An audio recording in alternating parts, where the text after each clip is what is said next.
Hey guys, what's up? It's Matt Lane and welcome back to another episode of Bloodborne Bosses. Today we're going to be tackling ROM the Vacuous Spider. As with all bosses in Souls games in general, when you're searching on information for whether a boss is easy or hard, you're going to tend to find both answers. However, with this boss, I think most people would agree that it at least is on the harder spectrum of things. Whether the boss was hard for the player is a completely different question, but I think most people would agree that this is one of the harder bosses of the game. That being said, let's go ahead and look at some preparations for how to handle this boss.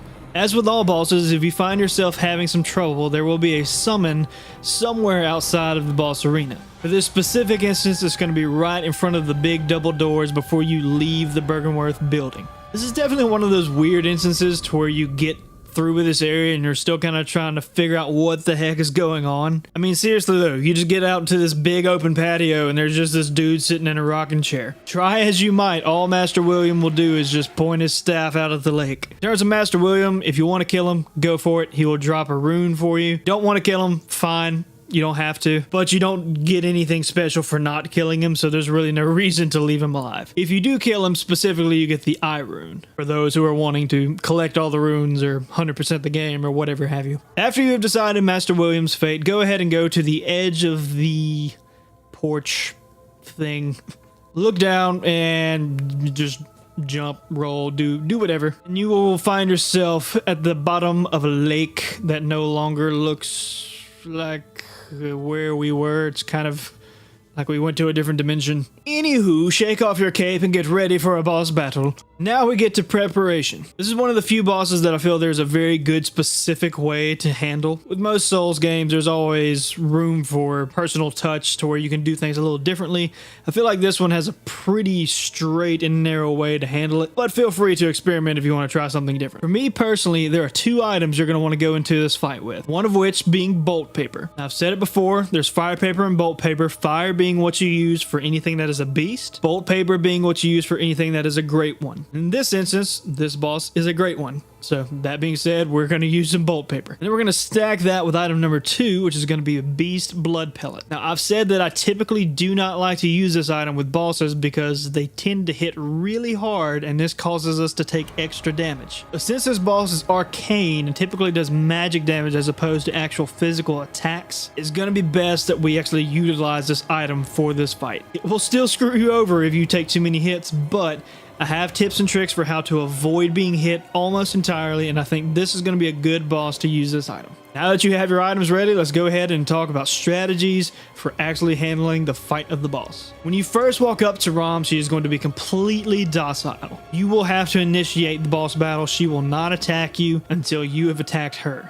That's not even really true because she won't attack you at all until you push her through the first phase. She technically has about 4 phases, which are basically where she'll disappear, reappear on a different side of the map, and spawn more of her little spider children things. But with this combo of the bolt paper and the beast blood pellet, you might end up pushing her past a single stage and doubling up, which is exactly what you will see happen here. You'll notice once you start attacking her that all of her spiders start to fall from the sky. There are 2 types of tactics here. There are to ignore the spiders altogether and just keep hitting her. And then there's the inverse where you ignore ROM and take out all the little spiders. Both of which have their pros and cons. There's really not a unanimous better way. It's going to depend on your play style and what you are comfortable with. For this video, I'm going to tackle taking out the spiders because it's going to show you how to avoid all of ROM's arcane attacks. Now, as soon as she disappears, you're going to want to find her as quick as you can, ignore everything, and sprint in her direction because she will start doing arcane attacks when you're really far away that can be tricky to dodge. Now we get to the fun part. ROM has these tell signs of how to actually identify what attack she is doing. When you're in the general vicinity, there are only 2 different types of arcane attacks she will do. One of which is when she raises her body up from the ground. When she comes back down, be ready to dodge forward because things will start raining from the sky and they hurt. This may take a few times for you to learn the timing, but it's really not that difficult once you know it's coming. She tends to take pretty large amounts of time in between each attacks. It's kind of random, so that's not necessarily the case every time. Oftentimes when I fight her, she takes at least a few seconds in between each one so you can get these spiders out of the way if that is the route you want to go. The second sign for an arcane attack is when she lifts her tail in the air. There are two things that can happen here, but both of which are the exact same thing in the long run. One of which is going to be an AoE to where it just does a burst in a specific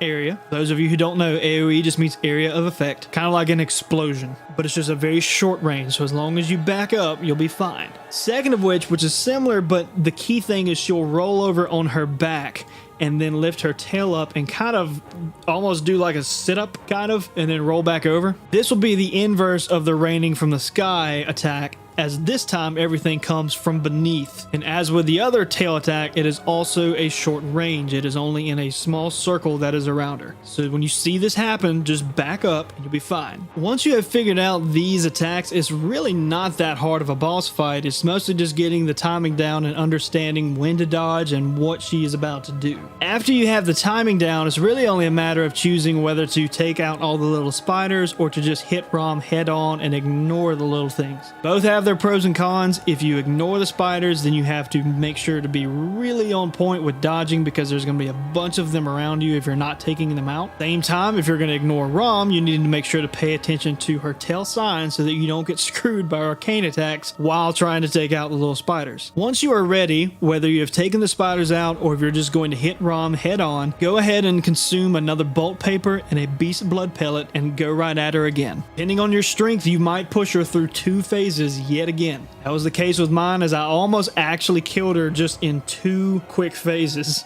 Not really how it's supposed to go. But again, if she survives, just make sure to find her as quick as you can and just sprint in her direction. That arcane attack from the sky will pretty much always hit you before you can get to her, so you just need to be prepared for that. If she has small enough health, I just say screw the spiders and go ahead and take her out. If she has more than a quarter left, personally I suggest taking out a few of the spiders so you're not having to constantly go in, get a hit, retreat, go in, get a hit, and retreat. That's really it for this boss. As long as you have plenty of bolt paper and beast blood pellets, and you make sure to learn the tail signs of the arcane attacks and when to dodge, you will have no problems taking down ROM the Vacuous Spider. That's going to be it for today's episode, guys. Please like, comment, and subscribe for anything about anything. I'll be more than happy to answer any questions that you may have. Be sure to tune in for the next episode where we handle Amygdala, one of the largest, if not the largest, bosses in the game. As always, thanks for watching. We will see you guys next time.